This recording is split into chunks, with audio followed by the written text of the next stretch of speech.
পাঁচটি সংখ্যার গড় 12, তাদের মধ্যে চারটি 13, 14, 15, 16 হলে পঞ্চমটি কত?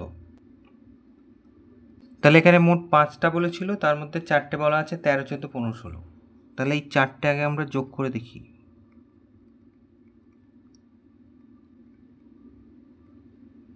চারটি সংখ্যার সমষ্টি,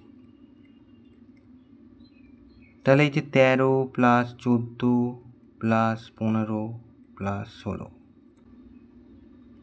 তাহলে এই যে 5 আর 6 11, আর 4 15, 16, 17, 18, হাতে 1, 11 2, 3, 4, 5, তাহলে 58। তাহলে 5টা সংখ্যার গড় বলেছিল 12, তাহলে 5টি সংখ্যার সমষ্টি কত হবে? এই যে গড় বলা থাকলে গড়ের সাথে সংখ্যা গুণ করতে হয়, তাহলে সমষ্টি পাওয়া যায়। তাহলে 5 × 60, তাহলে 5টা সংখ্যার সমষ্টি 60, 4টি সংখ্যার সমষ্টি 58। তাহলে অতএব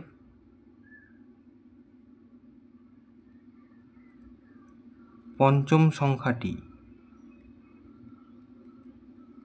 60 থেকে 58 বিয়োগ করলেই পেয়ে যাব, তার মানে 2। তাহলে এটাই হচ্ছে উত্তর।